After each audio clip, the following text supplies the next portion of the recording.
Esse aqui tava na mão daquela moça. Da Camila. Da Camila. Isso. Esqueceu que tava na mão Vai lá, dela. vai lá. A hora que ela vier, aí a gente entrega pra ela. Entrega pra ela. Ele tá ligado, mas tá montado lá. Sério? Danilo, esse daqui é o banco que eu tirei porque ela ia gravar. Isso. Aí, ó.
Isso.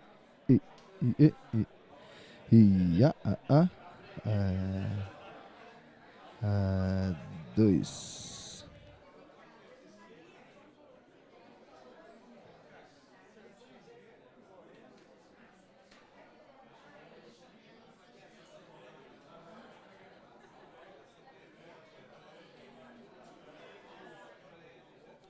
Ó.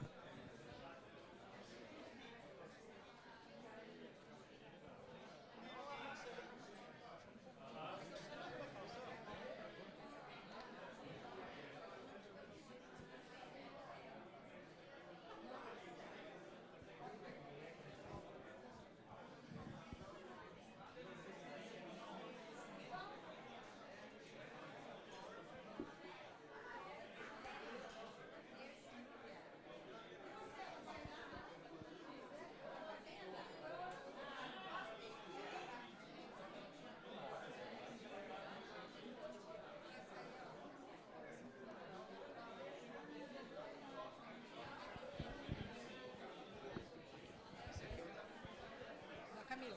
Da Lu. Da... Ela pediu pra substituir, em vez dela usar esse aqui, ela prefere usar esse.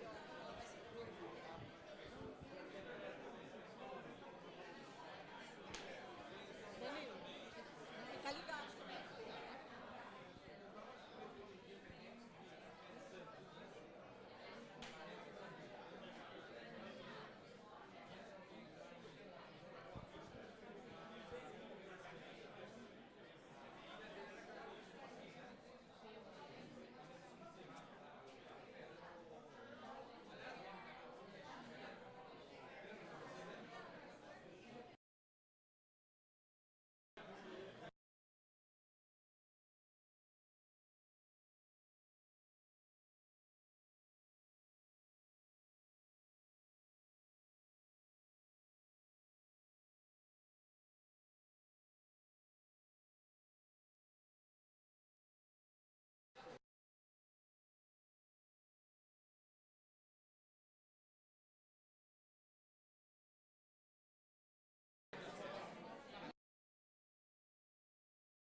as I did, boy.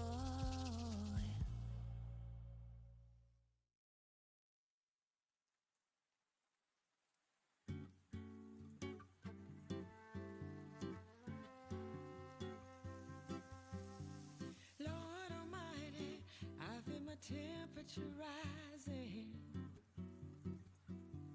High and higher, it's burning through to my soul.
Somebody go.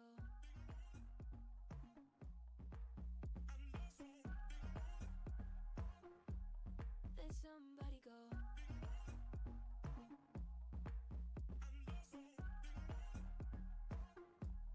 Let somebody go.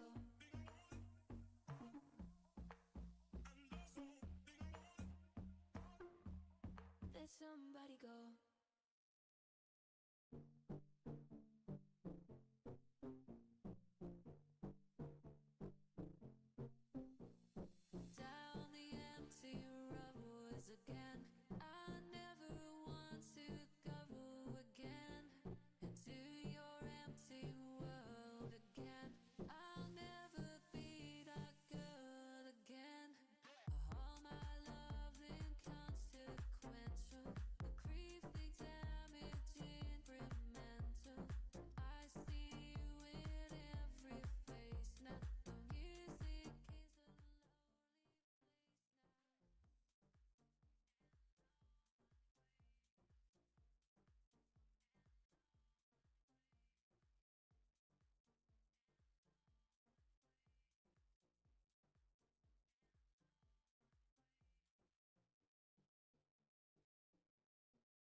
Eu vou pedir para aqueles que conseguem se acomodar nos sofás, a gente abaixar um pouquinho o tom, porque a gente vai fazer uma transmissão ao vivo. E se o tom de voz ficar muito alto, a gente não consegue fazer essa transmissão. Boa tarde a todos.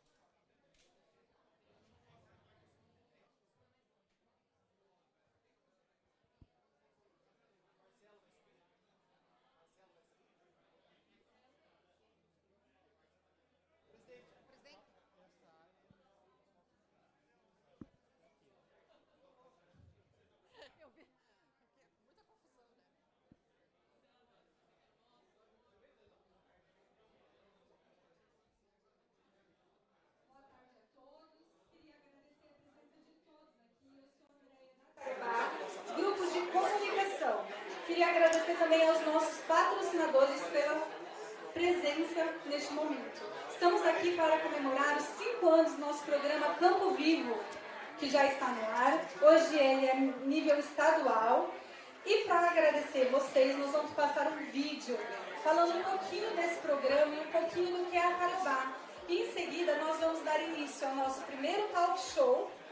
Nós também, aproveitando esse momento, vamos agradecer a Yoshi e a Cisprime, que eles vão nos presentear com um sorteio após o evento. Então as meninas estão na recepção, pegando os dados de todos, para que faça esse sorteio. Então a gente depois vai fazer a apresentação junto com a Luli Barbeira e a Camila, após o início do finalizando o vídeo. Muito obrigada a todos.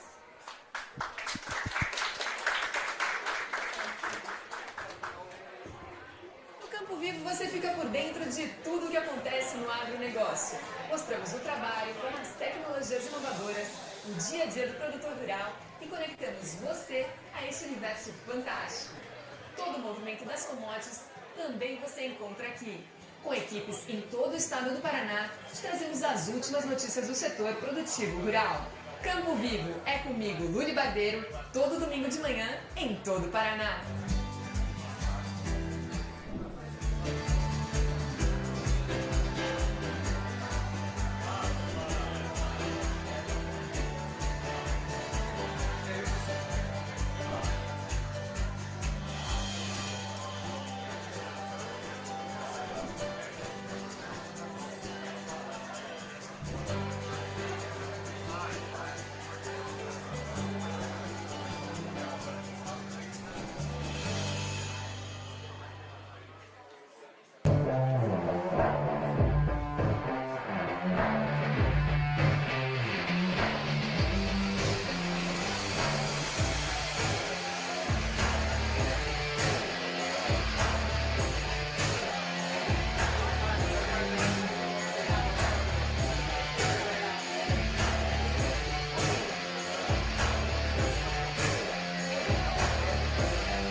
O povo paranaense tem orgulho da sua força e nós também.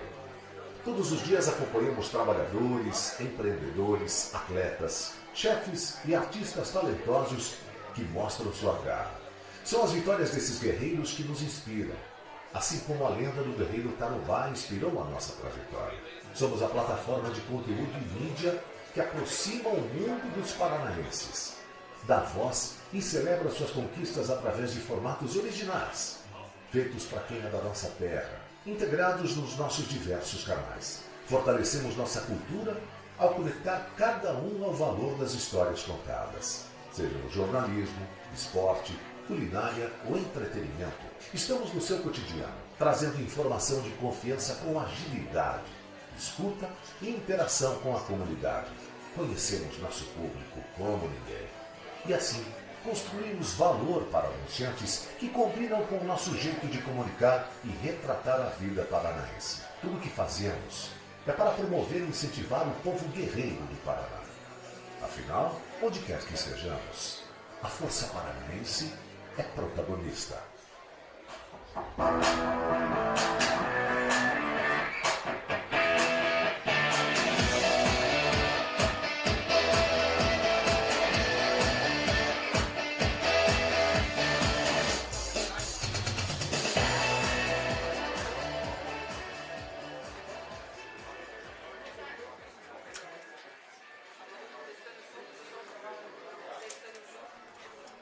Som? Aí. Boa tarde a todos, é um prazer enorme ter vocês aqui com a gente. Opa! É um prazer enorme ter vocês aqui com a gente. Queria agradecer em tempo a presença do presidente da Sociedade Rural do Paraná, Marcelo Eucadre. Muito obrigada pela presença. E olha, gente, hoje a gente está fazendo o nosso primeiro talk show e é um momento muito feliz, porque a gente completa 5 anos de Campo Vivo divulgando o agronegócio para o Brasil, para o Paraná e para o mundo inteiro através dos nossos canais de redes sociais. Então, olha, eu estou muito feliz de estar aqui com vocês, que vocês vieram aqui prestigiar nosso evento. E eu queria aproveitar a oportunidade e chamar a Camila, quem vai estar mediando comigo esse belo evento. Camila, seja muito bem-vinda. Obrigada, Luli. Camila, conta um pouquinho da tua história aqui para o pessoal que está nos assistindo. Oi, gente, tudo bem? Antes, um prazer estar aqui, uma honra estar aqui do teu lado, dividindo esse espaço com essa plateia maravilhosa que está aqui hoje. Bom, eu sou do Paraná, né? Nasci em Jacarezinho, sou pé vermelho também. Vocês já vão ver, porque daqui a pouco eu já solto aqui o sotaque e não vou me entregar. Eu sou sócia da UBB Capital, né? Tenho 24 anos de mercado financeiro, vim de banco durante muito tempo, fui da Caixa Econômica, tive em Brasília, área de seguro, enfim. E eu vivi intensamente o agronegócio, tanto dentro do banco quanto na família. Que maravilha! Que maravilha, seja muito bem-vinda, Camila. Acho que Obrigada. A gente pode sentar aqui e chamar nossos convidados, né, de honra. Pedro Lupion, por favor, chega mais. Nosso querido deputado federal. Um prazer enorme ter você aqui. Muito bem-vindo. Guilherme Rebouças, por favor. Guilherme é sócio da UBB Capital. Seja muito bem-vindo. Por favor, sente-se.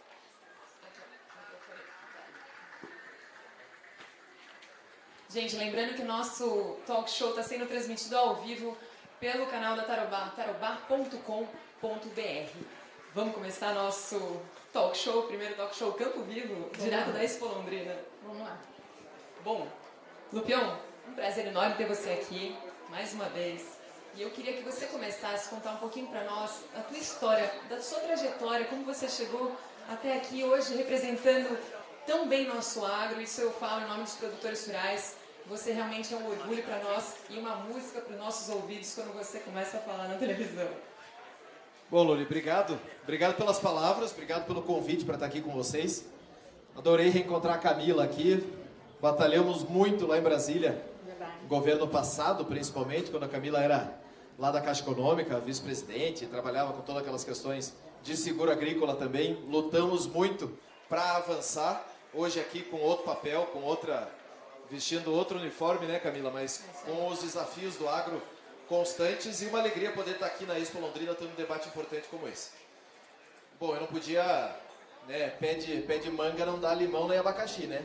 Então a gente tinha dentro de casa uma tradição enorme já lutando por política agrícola, né? Eu sou filho do Abelardo Lupion, que é fundador da UDR lá atrás, que trabalhou na Constituinte para garantir o direito de propriedade, fundou junto com o Ronaldo Caiado e tantos outros, essa bancada ruralista que hoje chama Frente Parlamentar da Agropecuária. E eu já no 4º mandato aí, tendo a honra de presidir, ser reeleito presidente da FPA, para a gente poder defender os interesses dos nossos produtores. E cresci nisso, né? Porque o Parque da Expo Londrina, já aproveitando cumprimentar o Marcelo, nosso presidente, Marcelo Janine Alcadre. Está aqui o Alexandre Cury também, nosso presidente da Assembleia Legislativa. Quero, cumprimentando eles, relembrar um pouco do que a gente fazia no nosso dia a dia, crescendo aqui no dia a dia da Expo Londrina e convivendo com os desafios do agro do Paraná e hoje do Brasil.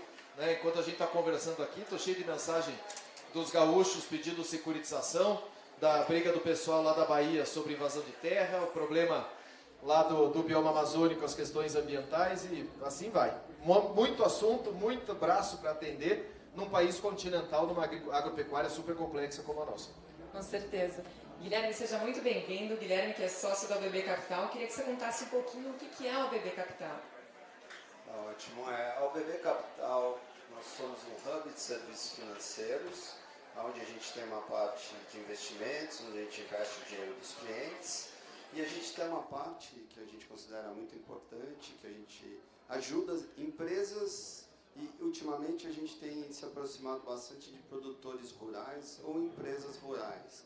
Então, a gente procura, de certa forma, fazer justamente esse diálogo entre o produtor rural e a Faria Lima, né? Que é um diálogo complexo, né? E a gente conhece bastante bem os dois lados e a gente está procurando aproximar o produtor rural do mercado de capitais, dos fundos e da Faria Lima. Maravilha. Mila, você quer acrescentar alguma coisa? Deixa eu pegar aqui meu livro. Meu livro não, o livro do Guilherme. Acho que na verdade, Lúlio, o que o Guilherme está falando é que a gente tem procurado trazer soluções mais integradas para o produtor. Né? A gente consegue ter uma visão de banco, de fundo, de investimentos de cenário, enfim. Então o que a gente está querendo é conhecer a particularidade de cada um e trazer uma solução aí mais eficiente, mais inteligente para esse empresário. Perfeito. Pedro, uma questão assim que está muito em pauta hoje é a questão Opa, desculpa, gente. Desculpa, muita falha minha. É a questão das invasões das terras indígenas, a segurança jurídica e o marco temporal. Eu vejo assim, o produtor rural ainda fica patinando nisso, com insegurança no dia a dia. Como que está essa questão essa briga, vamos dizer assim, com o STF? Vamos lá, são diversas linhas de ação. Para quem não está a par do assunto, é uma questão da gente tratar de direito de propriedade efetivamente, um problema sério, principalmente na costa oeste do estado do Paraná e no sul do Mato Grosso do Sul. Diversas invasões de propriedades por ditos indígenas, que na verdade são paraguaios, que se identificam guaranis e entram em território brasileiro, vão ao escritório da FUNAI e saem com uma identidade como brasileiros e se julgam no direito histórico de invadir propriedade dos outros. E é isso que está acontecendo no oeste do Paraná, principalmente em Terra Roxa, Guaíra e no município de Autônia. São 3 linhas de ação, essa das invasões. Tem uma questão de Itaipu Nacional, que quer fazer uma retratação, vamos dizer assim, aos povos indígenas da questão do alagamento, da formação do lago de Itaipu e indenização desses povos originários através de compra de áreas. Foi aprovado agora a liberação de 240 milhões de reais para comprar 3 mil alqueires, imagine, 3 mil alqueires de terra roxa no oeste do Paraná. A gente sabe que isso é completamente insuficiente para colocar essas demarcações, vamos dizer assim, essas famílias ditas indígenas. E ainda tem uma questão maior, que é a questão da lei do marco temporal. A lei do marco temporal, que nós trabalhamos tanto dentro do Congresso para fazer única e exclusivamente valer o que está escrito na Constituição. A Constituição é muito clara no tempo verbal, em que fala áreas em que os povos originários ocupam. Ocupam no tempo verbal presente de 5 de outubro de 1988, ou seja, não cabe interpretação se é futuro ou se é passado.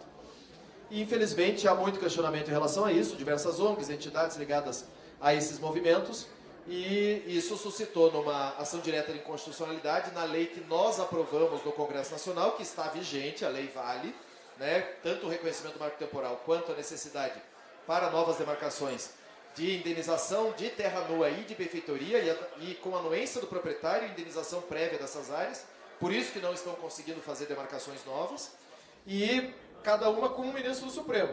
Então eu estou lá na Comissão de Conciliação da Lei do Marco Temporal com o ministro Gilmar Mendes, essa questão de Itaipu com o ministro Toffoli e essa questão do marco temporal com o ministro Fachin. Então está uma verdadeira salada jurídica, uma questão que deveria ser muito simples do reconhecimento do direito de propriedade e da segurança jurídica dos nossos proprietários. Enquanto isso, as terras estão invadidas, enquanto isso, o comércio local sofre muito.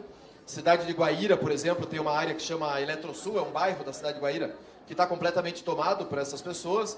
Semana passada, uma dita indígena paraguaia de 67 anos deu à luz a uma menina de parto normal no Hospital Municipal de Guaíra, algo que a gente sabe que é impossível geneticamente, fisicamente de acontecer, fraude processual, ou seja, tem vários problemas ocorrendo ali e que, infelizmente, por ordem do ministro Fachin, também infelizmente paranaense, acabou suspendendo todas as ações que impediam as demarcações e as reintegrações de posse na região.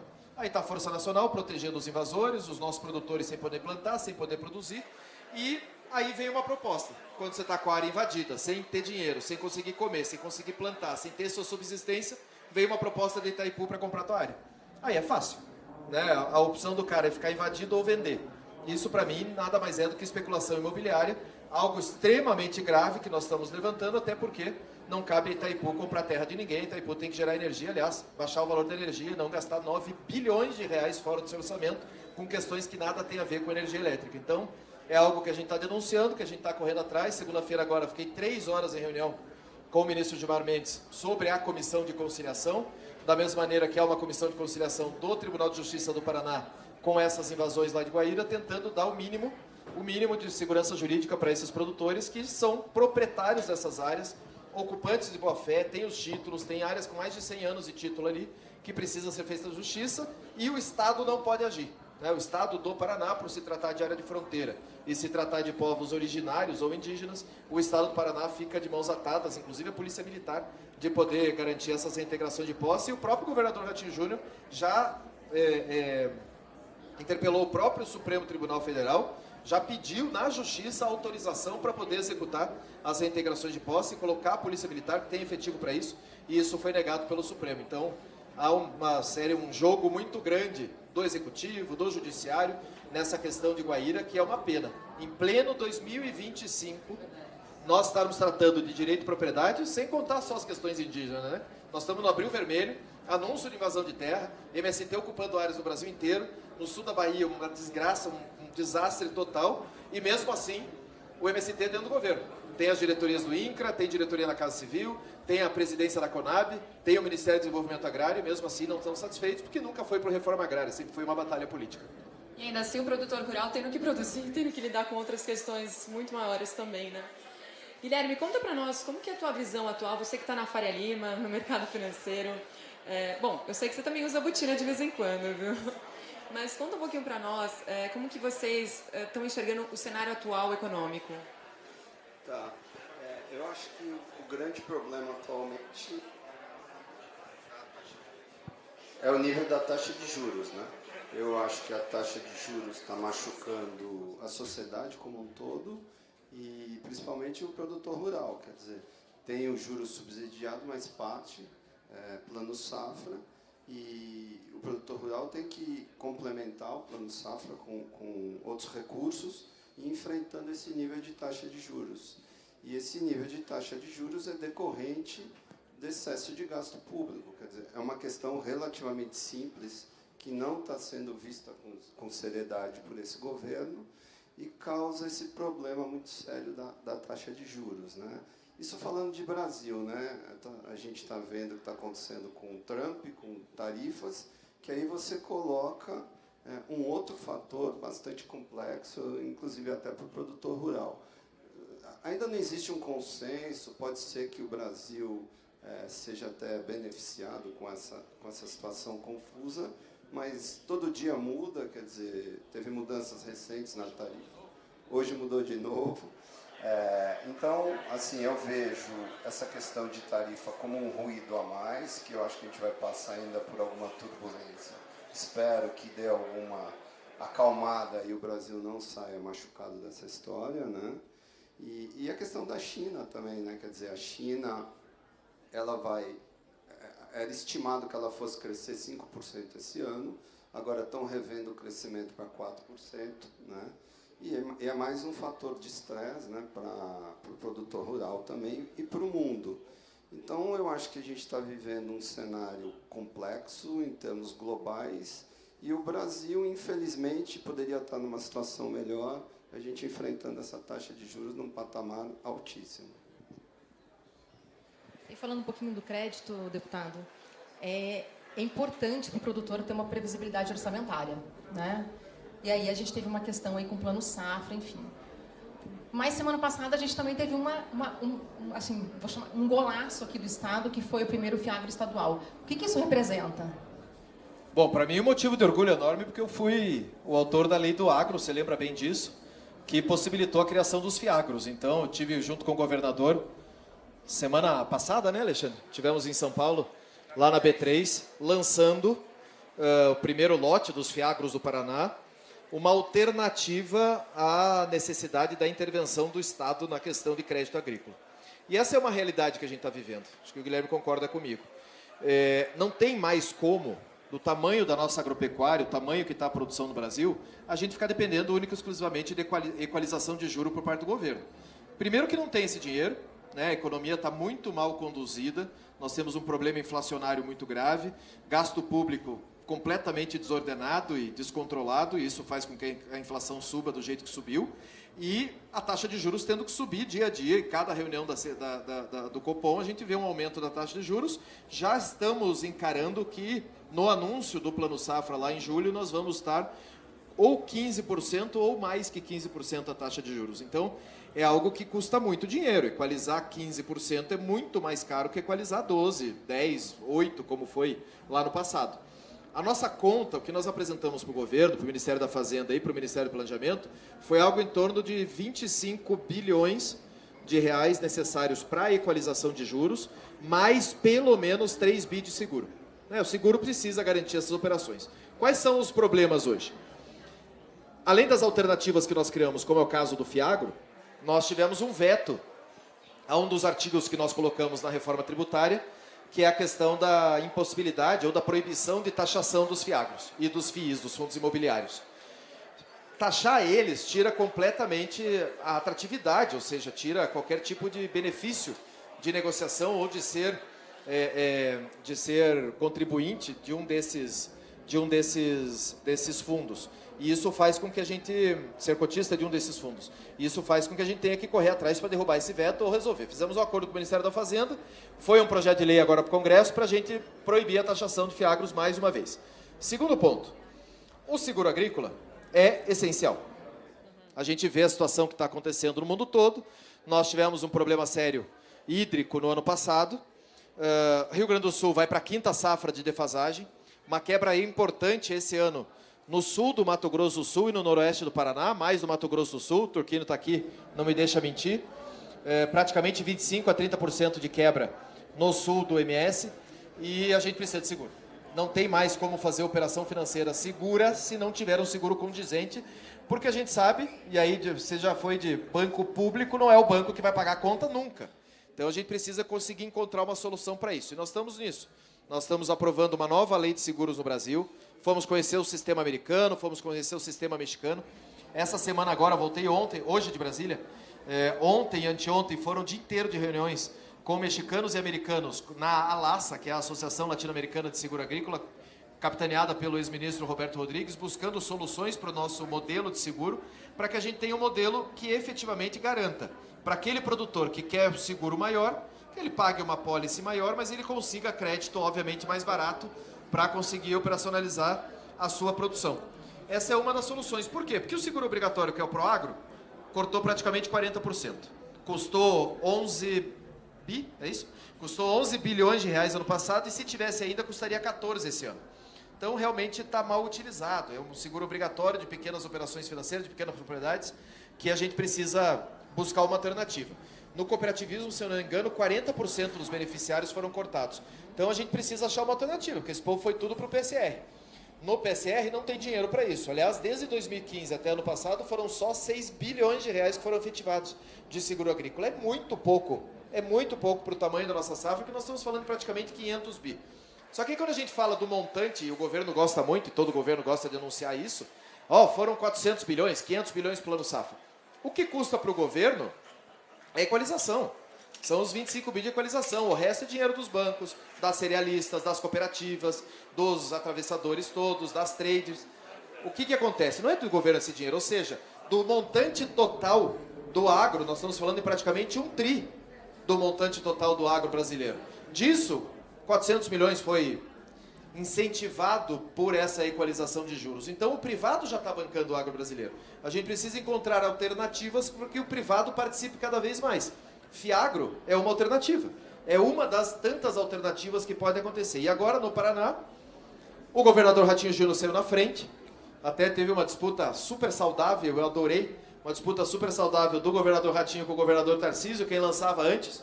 Acabamos ganhando isso e conseguimos, através do Estado do Paraná, lançar o primeiro Fiagro. O Tarcísio vai lançar agora na AgriShow, o Fiagro de São Paulo, para que a gente consiga dar mais alternativa para o produtor, e acho que cada dia menos público, o público ficando para o pequenininho, que precisa da mão forte do Estado, e o grande e o médio poder se virar através de crédito barato com apoio do privado, obviamente. Guilherme, aproveitando esse gancho, então, como é que está essa questão do crédito no privado? Essa questão do Fiagro, esse Fiagro do Paraná, eu acho que foi uma grande vitória, né? O Fiagro é um instrumento relativamente novo, né? Deve ter 2 anos e meio. Eu acho que tem muito para avançar nisso, né? E eu acho que o papel um pouco da Faria Lima é se aproximar do setor, buscar alternativas. Eu acho que tem um horizonte muito grande. LCA, a Célula do Produtor Rural, CRAS, Fiagros. Quer dizer, eu acho que tem um espaço muito grande e eu acho que tem também que melhorar a comunicação, né? Então, o produtor rural ele tem que se estruturar melhor, porque assim, a Faria Lima, o que ela precisa? Ela precisa de informação. Quando é que ela se sente segura? Os investidores se sentem seguros? Quando eles têm informação de qual o risco que eles estão correndo. Então, eu acho que, por exemplo, os fundos imobiliários, eles têm um nível de informação muito boa. E eu acho que os fiagros, eles têm que caminhar bastante para dar um nível de informação, conforto para o investidor. Então, eu acho que a gente tem aí uma oportunidade muito grande, né, de melhorar as fontes de financiamento do setor de agro, com o setor privado, e eu acho que o produtor rural ele tem que estar preparado também para dar esse passo, para ter esse novo nível de informação, e estar preparado para isso. Mas hoje a gente já consegue fazer um mix bacana entre o banco, que a gente chama, que é a instituição financeira tradicional, com o mercado de capitais, especialmente para o médio e grande produtor, né? Porque não tem dúvida que o custeio, quando se tem acesso ao plano safra, tem que pegar, tá, uma taxa subsidiária, enfim. Mas o médio e grande ele já tem uma alternativa legal de fazer um mix aí de funding para ele, né? Agora, não, desculpa, pode continuar. Não, eu acho que o produtor rural ele vai ter que fazer essa evolução, que ele estava acostumado a pegar o plano safra, né? E ele vai ter que começar a acessar o mercado de capitais e vai fazer parte da vida dele de uma forma normal. Então, acho que é um processo evolutivo normal, que é aquilo que a gente quer estar próximo, né, participando desse processo. Buscar alternativas, né, Guilherme? Viu, Luli? Até quando a gente fez a lei do Agro 1, a lei do Agro 2, foi justamente pensando nisso, em facilitar o acesso a crédito, o funding do agro, a gente colocar os bancos privados, por exemplo, para participar de crédito agrícola, os bancos cooperativos, que não acontecia. Né? A gente sempre falava que o melhor amigo e o pior inimigo do produtor rural era o gerente do Banco do Brasil da cidade, né? Que era onde criava o problema e onde resolvia. E hoje não, hoje eu lembro da Camila e eu, quantas e quantas reuniões nós tivemos em Brasília para fazer toda uma rede de agências da Caixa Econômica de agro. Como a gente fez isso no Santander, fizemos isso no Bradesco, no Itaú e tantas outras instituições. As financeiras pequenas também participaram bastante disso. E os bancos cooperativos, né? Hoje não tem crédito agrícola sem Sicredi, sem Cicobi, sem Cressol, sem os bancos cooperativos. Então isso tudo foi alternativa. Exatamente. Então, assim, as alternativas para a gente conseguir facilitar a vida do produtor. Né, a desburocratização desse sistema, registro de CPR, poder fazer registro eletrônico, diminuir a ida do cara no cartório, facilitar as letras de crédito do agro, a possibilidade de buscar alternativas de financiamento, a desafetação das áreas, das matrículas, se poder dar em garantia a parte equivalente do valor da operação financeira da sua propriedade, não a propriedade inteira paralisada ou comprometida numa operação. Isso tudo foi para a gente chegar num dia de hoje, por exemplo, e ter uma figura de um fiagro, que depois que a gente fez essa lei, o deputado Arnaldo Jardim, junto com a turma da Faria Lima, pensou, opa, peraí, se tem o fundo imobiliário e funciona tão bem para ter dinheiro barato, crédito barato, para investimento, por que a gente não acha cotista para esse negócio do agro também? E foi super atraente, super atrativo. Nós estamos com, acho que 600 mil hoje, né? 600 mil cotistas, não está subindo mais por causa da taxa. Nós estamos tirando a taxa para que isso possa voar e voar bem rápido. Você está falando de PL de 43 bi em 2 anos. Agora vamos fazer um giro também, falar um pouco da realidade do produtor. A gente sabe que tem bastante produtor aqui presente e que um dos gargalos do produtor rural é a logística. A gente vê tanto desperdício nas estradas por aí afora, né? Você vê aqueles caminhões caindo soja, porque as estradas são péssimas. A gente vê falta de infraestrutura para o agronegócio. Como é que está essa questão, Pedro, lá em Brasília? Esse talvez seja um dos maiores gargalos que nós temos, tirando a política de lado, vamos dizer assim. Eu sempre falo, e estava agora numa reunião com as mulheres da Federação de Agricultura lá embaixo, falando justamente isso. A política, a gente sempre falou que a política da porteira para dentro, o produtor dá conta, da porteira para fora, a política tem que funcionar. Temos um problema, porque a política entrou para dentro da porteira, então tem problema dentro da propriedade também.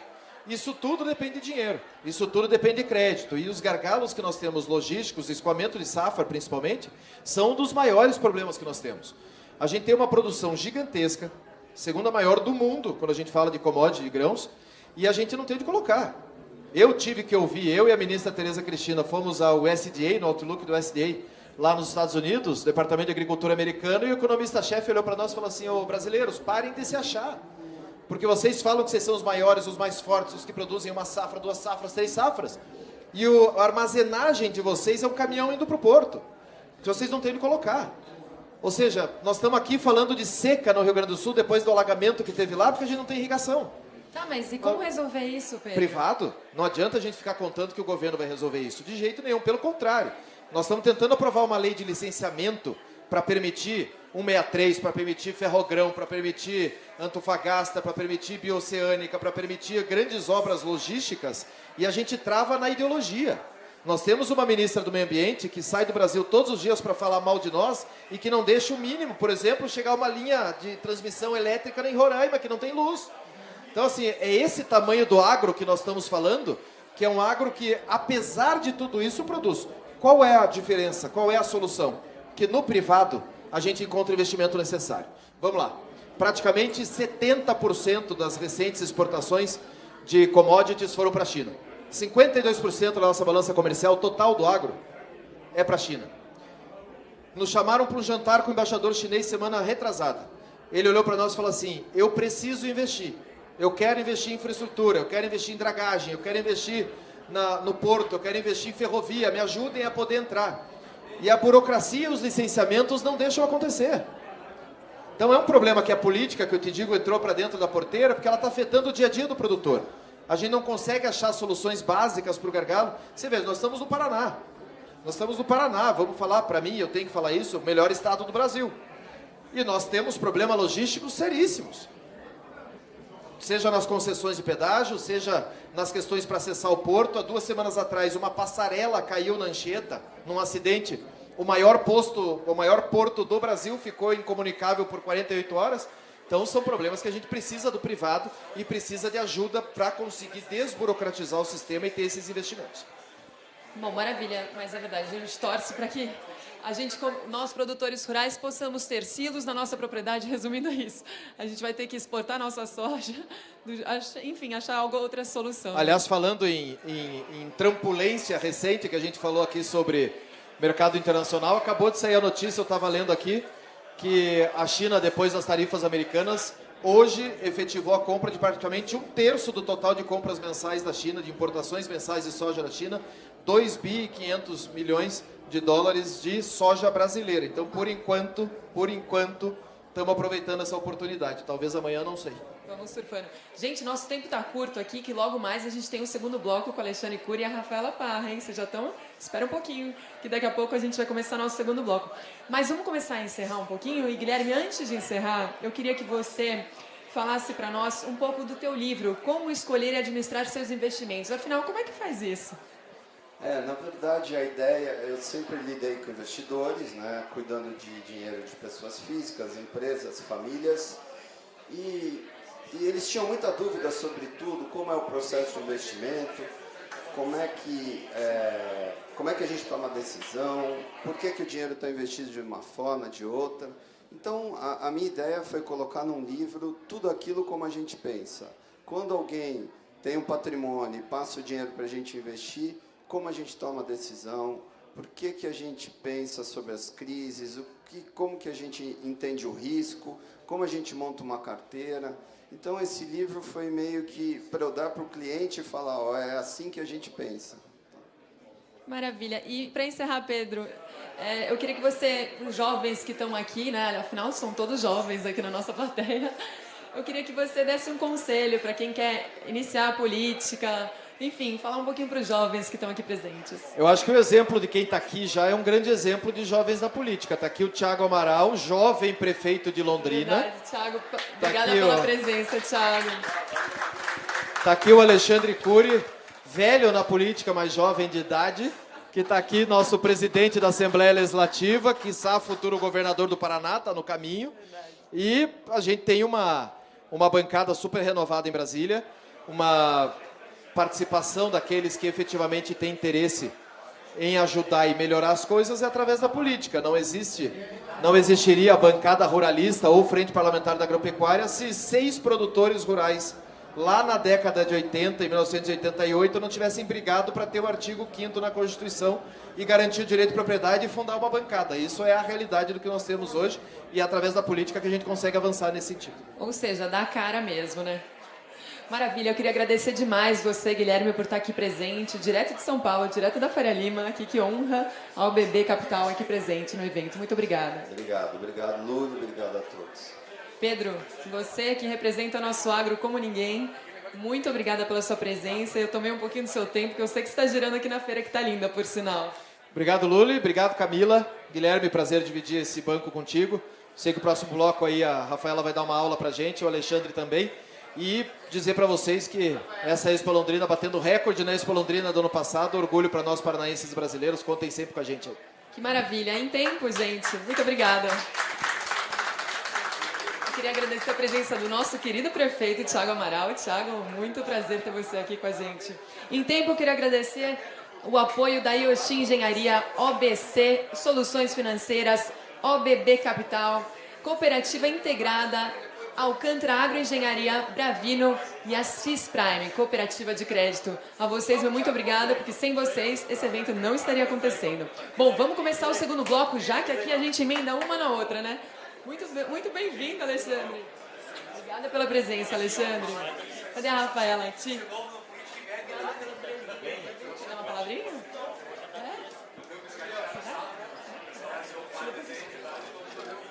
Rafaela Parra.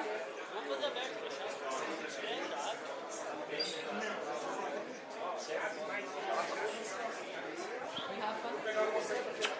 Vamos lá, gente? Estão prontos? Estão animados aí?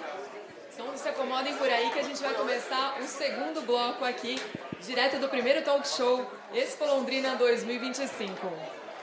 Alexandre Cury, muito prazer ter você aqui com a gente hoje nessa tarde, cheia de gente aqui na nossa plateia. E o pessoal que está nos acompanhando através do YouTube também, muito obrigada por ter aceito o nosso convite, ao Jorginho por ter feito esse intermédio, né, Jorginho? Seja bem-vindo. Muito obrigado, Luli. Boa tarde a todos, Camila, Rafaela, a você, a todos os presentes. Uma honra muito grande estar participando aqui da Expo Londrina, a maior feira agropecuária do Brasil. Pela segunda vez, a Assembleia Legislativa está instalada aqui dentro da Feira de Londrina. Aqui estivemos o ano passado, estamos esse ano para ouvir as demandas do norte do Paraná, estamos aqui para prestar homenagens nesse momento extraordinário que está vivendo o Paraná, né? O Paraná está vivendo um momento único. Eu acompanhava atentamente aqui o Pedro Lupion e eu fazia uma reflexão, né? Hoje o Paraná tem um governador jovem, com menos de 45 anos, que é produtor rural. Eu, presidente da Assembleia, com menos de 45 anos, produtor rural. O prefeito de Curitiba, menos de 40 anos, produtor rural. O prefeito de Londrina, Thiago Amaral, também jovem, produtor rural. Então, os principais cargos do Estado sendo administrados por jovens, com políticos que iniciaram a fazer política após o ano 2000, com ideias novas, com temas atuais, inovação, sustentabilidade, economia, transparência. E graças a essa harmonia política, esse bom ambiente político, o Paraná está vivendo um momento extraordinário. Com certeza. Rafaela Parra, seja muito bem-vinda, Rafa. Cada vez mais lançando livros novos, né? Obrigada, Lúlia. É sempre um prazer contribuir aqui com seus projetos. A gente já tem os nossos projetos de longa data, né? Mais um livro, depois a gente pode falar um pouquinho sobre isso. Mas acho que é importante a gente olhar para essa casa cheia e ver como você é uma pessoa agregadora, comunicadora no agro, trazendo bons representantes aqui do poder público para discutir o agro, discutir ideias novas para o agronegócio, que está dando certo, que pode melhorar. Então, é um prazer contribuir com você. Eu fico muito honrada com o convite. Obrigada, Rafa. Alexandre, vamos começar. Você que roda esse Paraná todo aí, Cada hora eu te vejo no Instagram, tá em uma cidade. Gente, eu nunca vi um homem que ande tanto como esse aqui na minha frente. Conta pra nós, o que você tá vendo, assim, em relação ao agronegócio? Olha, primeiro, falar do momento do Paraná, né? Nós temos o maior crescimento econômico do Brasil, o maior PIB do Brasil. Graças ao agro, nós somos o estado mais sustentável do Brasil. O agro do Paraná deu um exemplo para o mundo de que sustentabilidade e produção podem caminhar juntos. Mas esse grande crescimento do estado, nós, do governo, precisamos avançar. Eu acho que os dois grandes desafios que a agricultura do Paraná tem é a infraestrutura e mão de obra qualificada. São os dois grandes desafios. O secretário de Agricultura deve anunciar nos próximos dias aí um grande investimento na agricultura do estado do Paraná. Nós vamos autorizar 2 bilhões de reais para a pavimentação de 1.000 quilômetros de estradas rurais aqui no estado do Paraná.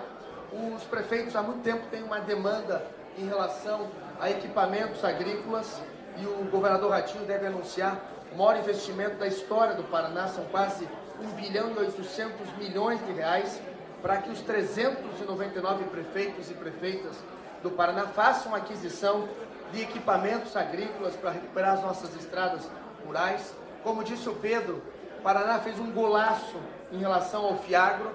Nosso Fiagro já nasce com 2 bilhões de reais, não deixando os nossos agricultores dependentes do Plano Safra. O Paraná sai na frente com esse Fiagro que vai ser um exemplo para todo o Brasil. Mas nós precisamos, e o governador sabe disso, a Assembleia sabe disso, grandes investimentos em infraestrutura. É fundamental esses investimentos. Nós temos 3 portos privados para serem liberados na cidade de Paranaguá e graças a essa legislação ambiental, a dificuldade, esses portos ainda não saíram do papel. O Porto de Paranaguá está batendo todos os recordes, mas precisa de novos investimentos. Então, acho que o grande desafio que nós temos, e o governador tem avançado muito nisso, é um grande investimento em infraestrutura. Nós estamos iniciando uma parceria com a iniciativa privada, estradas importantes como Guarapuava, Campo Mourão, serão duplicadas graças a uma parceria público-privada. Aqui na região norte do estado, estamos fazendo uma parceria também com a iniciativa privada para construir a 3ª faixa nessa importante rodovia aqui de Rolândia, Porecatu, até a saída para o estado de São Paulo. Então, esse é o desafio que nós temos. O Paraná vive um grande momento, mas os investimentos de infraestrutura têm que crescer de acordo com os investimentos que o agro estão fazendo no Paraná. Com certeza. Rafaela, vamos falar um pouco. A Rafaela é especialista em direito ambiental. É tanta lei ambiental em cima do produtor rural? Como é que você vê essa questão? Como que o produtor rural pode dançar de acordo com a música sem sentir muito? Eu acho que o Alexandre tocou num ponto super importante, né, da infraestrutura, que não deixa de ser um desafio e uma oportunidade para o governo. E aí, não olhando tanto para as dificuldades do poder público, mas pensando no produtor rural e no mercado e nos profissionais que trabalham com isso, como é o caso dos advogados, dos consultores, eu acho que eu vejo a questão da segurança jurídica também muito importante. E aí a gente não está falando só nível Paraná, mas nível Brasil também. A gente tem uma legislação, você acabou de perguntar, né, Lourdes, sobre a legislação ambiental. Temos aí uma legislação ambiental muito esparsa, muitas leis que às vezes acabam onerando a produção, trazendo obrigações, uma burocracia gigantesca. Então isso precisa a gente sempre acompanhar, né, todas essas questões para que o produtor rural consiga fazer o que ele sabe fazer bem, que é produzir. E esses dias uma pessoa estava me perguntando, mas o que você faz, né, no agronegócio, da porteira para cá, né, porque nós como advogados não estamos produzindo efetivamente enquanto somos advogados. Então acho que a ideia é advogar e defender quem produz. Esse é o pilar número 1.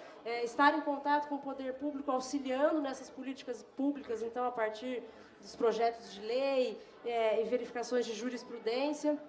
E aí a gente também, aqui especificamente no meu caso, além de advogar para o produtor rural, advogar para a agroindústria, para cooperativas, a ideia é formar novos profissionais para fazer isso. Por isso que eu bato tanto na tecla de educação, conhecimento, temos aí a coordenação de pós-graduação, porque eu preciso colocar bons profissionais no mercado, que entendam toda a engenhosidade do agronegócio, entendam como essa segurança jurídica é importante e compreendam que isso caminha junto, lado a lado com as questões de infraestrutura, de gargalos que o agronegócio tem hoje. Então, para que a gente tenha uma noção, hoje existem mais de 80 mil normativas ambientais no Brasil, não só para o produtor rural, mas também para cooperativas, agroindústria. Então, vejam o tamanho da sofisticação que isso gera para o negócio, né? Você precisa dar conta disso, porque não basta no poder público e principalmente no poder judiciário dizer, eu não sabia que era preciso ou que tinha essa obrigação A, B ou C. Então, acho que uma alternativa hoje, além de o produtor rural olhar para essas legislações específicas, é que tem vindo uma safra de legislações premiais. Então, faça isso que você terá um bônus, seja um bônus fiscal, acesso a crédito. Essa questão do FIAG também foi muito interessante aqui para o Paraná, né? Então, a gente até, tocando nesse assunto do FIAG, foi uma grande entrega, você já antecipou várias entregas que estão por vir. Mas quando a gente viaja pelo Brasil, sabe que eu viajo pelo Brasil inteiro, o Paraná sempre ele é mencionado como inovação. Eu estive lá em Cascavel, é inovação, aqui é inovação. Essa característica é muito forte aqui no estado. Por quê? Que é o estado mais inovador. Eu acabei agora de participar da entrega das antenas Starlink para as patrulhas rurais do estado do Paraná. Isso é excelente notícia, hein? Nós tínhamos as patrulhas indo nas propriedades rurais sem conexão. Nós estamos entregando hoje 74 viaturas com conexão. Nós estamos com o programa Talento Tech para qualificar, para trazer tecnologia, para trazer inovação. Muita gente querendo trabalhar e não tem essa qualificação. Então, é o estado que sai na frente. Eu vi a Rafaela falar de leis. Nós vamos lançar agora na Assembleia Legislativa o Código do Empreendedor. Você imagine, para empreender hoje no estado do Paraná, tem um arranhado de mais de 21 mil leis e 296 leis complementares.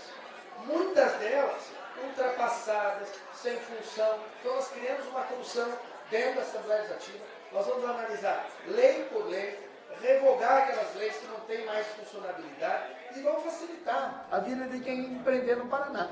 Então, por que o Paraná está na frente? Por que é o mais sustentável do Brasil? Por que nós hoje temos a melhor educação do Brasil? O que nós entendemos? Os nossos alunos têm que estar preparados para a profissão do futuro, que é na área tecnológica. E foram esses os investimentos que nós fizemos. Nós entendemos que a educação não pode ser por ideologia, tem que ser por metodologia. E avançamos na educação, avançamos na agricultura. No passado, o produtor rural era taxado por cortar árvores, hoje não. Hoje o produtor rural do Paraná é reconhecido como estado que produz e é sustentável ao mesmo tempo. Então, graças a esses investimentos, nós nos tornamos o estado mais inovador do Brasil, o estado mais tecnológico do Brasil. Curitiba é a cidade mais inteligente do mundo, fazendo investimentos, acreditando em mudanças, desburocratizando, que é muito importante. Não posso aceitar que uma pessoa queira investir no Paraná e tenha que ir lá ver 21 mil leis. Parece piada. De mau gosto. Bom, gente, Rafa, você quer complementar alguma coisa? Não, eu só ia dizer que o Paraná hoje é o supermercado do mundo, né, Alexandre? O Ratinho gosta de falar bastante isso. E é verdade. De alimentos por metro quadrado do mundo. Agora, Alexandre, uma curiosidade minha, pessoal. Como você tão jovem, eu não vou falar a tua idade aqui, né? Mas como você tão jovem conseguiu chegar à presidência da Câmara dos Deputados? Olha, eu sou jovem de idade, né? Mas eu comecei muito cedo na vida pública. Eu fui vereador com 18 anos na capital do estado, fui deputado estadual. 18 anos? 18 anos, fui deputado estadual com 21 anos. Eu estou no 6º mandato de deputado estadual e trabalho, né? Municipalista, visitando as cidades, um deputado resolutivo, fui adquirindo credibilidade e agora fui eleito pelos meus colegas por unanimidade para poder ser o presidente da Assembleia Legislativa, que é um cargo de muita responsabilidade, mas graças a muito diálogo, a forma resolutiva, porque o presidente da Assembleia tem que ser um mediador, ele tem que respeitar o contraditório. Hoje nós temos dentro da Assembleia uma pauta muito forte ideológica, a ideologia dentro da Assembleia, cada um com as suas ideias, com as suas posições. Então, eu fui muito de apaziguar, um deputado de muito diálogo, um deputado presente, um deputado que conhece o Paraná por inteiro, conheço os 399 municípios do Estado, conheço as diferentes regiões do Estado, a realidade de cada região, e toda essa experiência me permitiu agora ser eleito por unanimidade presidente da Assembleia, que é um cargo de grande responsabilidade, mas é um cargo que tem me dado mais experiência. Nós estamos, nesse momento, levando a Assembleia para o interior do Estado, permitindo que muitas pessoas que não têm oportunidade de ir até a capital, até a sede do Poder Legislativo, conversar com o seu representante político, possam fazer na sua cidade. E eu entendo que as coisas acontecem nas cidades, porque é nas cidades que as pessoas vivem. Quem sabe o que Londrina e a região precisa é quem está aqui no dia a dia.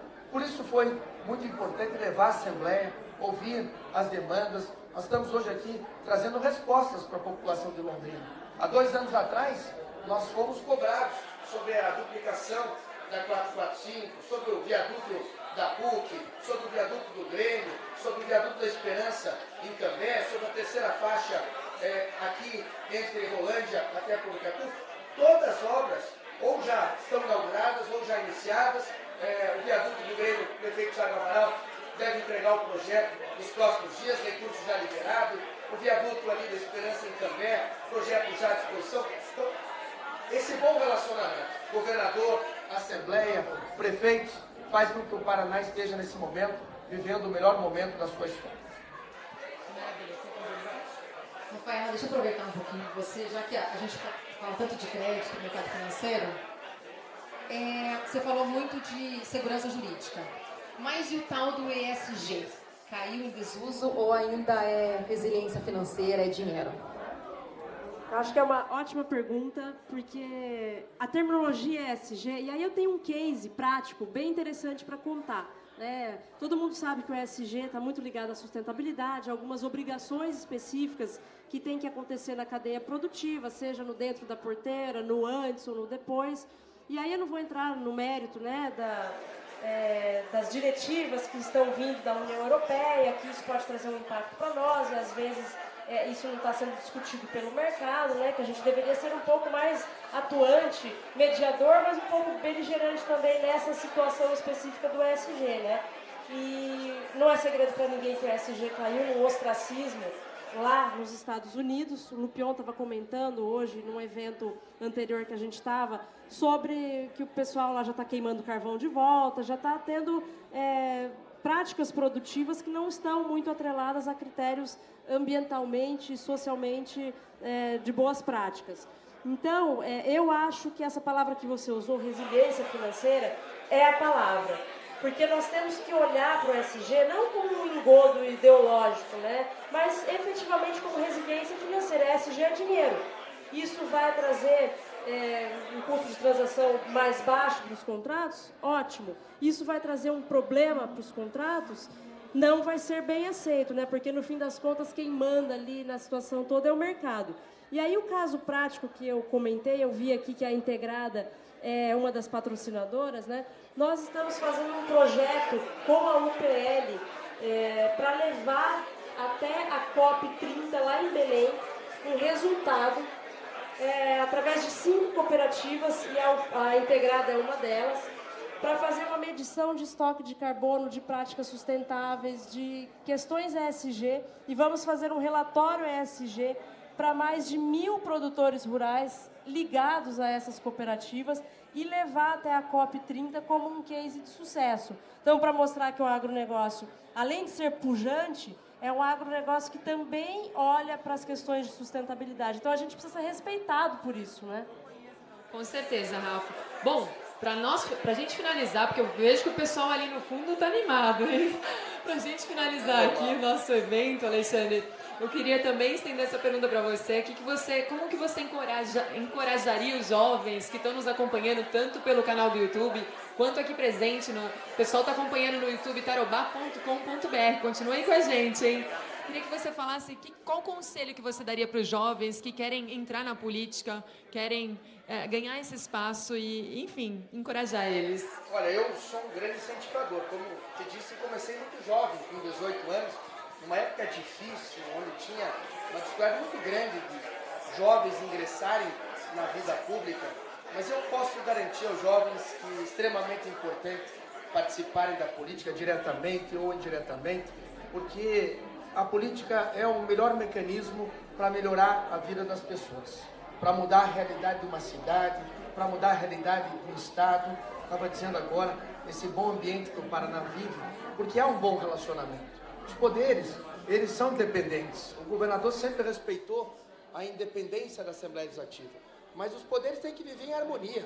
O governador do estado tem que ter um bom relacionamento com o Ministério Público, com o Tribunal de Justiça, com os prefeitos, com o presidente da Assembleia. Isso é importante. E é por isso que, quanto mais tiver a participação dos jovens, com essa cabeça diferente, com temas atuais, nós estamos dentro da Assembleia Legislativa, pela primeira vez na história, e foi preciso um jovem ser presidente da Assembleia para trazer inovação para dentro da Assembleia.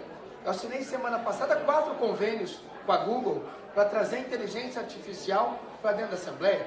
Foi preciso um jovem entrar na política, ser presidente da Assembleia, para trazer a sustentabilidade para dentro da Assembleia. Eu estou botando placas solares, prédios inteligentes, vou acabar com o uso do papel, o desperdício de água. A Assembleia do Paraná é a única do Brasil que devolve 40% do seu orçamento. Então, a participação do jovem é fundamental. Foi preciso jovens ingressarem na vida pública até 2000, para que estarem nesse momento administrando cargos importantes no Paraná, para que o Paraná vivesse esse momento extraordinário. E também dizer que eu fico muito feliz de ver aqui o Thiago Amaral, prefeito dessa cidade tão importante do Paraná, dessa cidade que tem uma história, cidade de Londrina, que é o berço do agro, mas que precisava reconquistar essa força.